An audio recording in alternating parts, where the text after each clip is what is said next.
Welcome to our channel.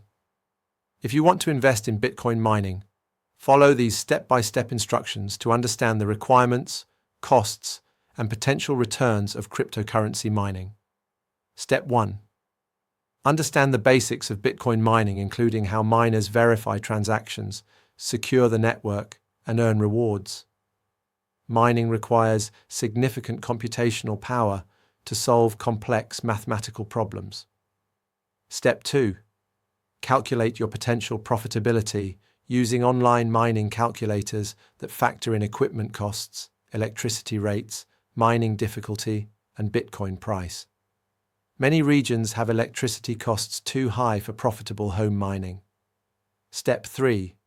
Research and purchase specialized mining hardware called ASICs, designed specifically for Bitcoin mining. Consumer graphics cards are no longer effective for Bitcoin mining due to the network's high difficulty level. Step 4. Consider joining a mining pool rather than mining solo. Pools combine the computing power of multiple miners and distribute rewards proportionally, providing more consistent payouts than solo mining. Step 5.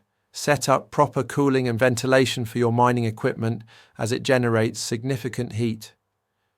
Calculate whether your electrical infrastructure can handle the power requirements safely. Step 6. Install mining software and configure it to connect to your chosen mining pool. Monitor your mining operation regularly to ensure optimal performance and address any technical issues promptly. Step 7. Be prepared for changing profitability as Bitcoin's mining difficulty adjusts, energy costs fluctuate, and equipment becomes obsolete. Mining is a business requiring ongoing investment and active management. Don't forget to like this video and subscribe to our channel.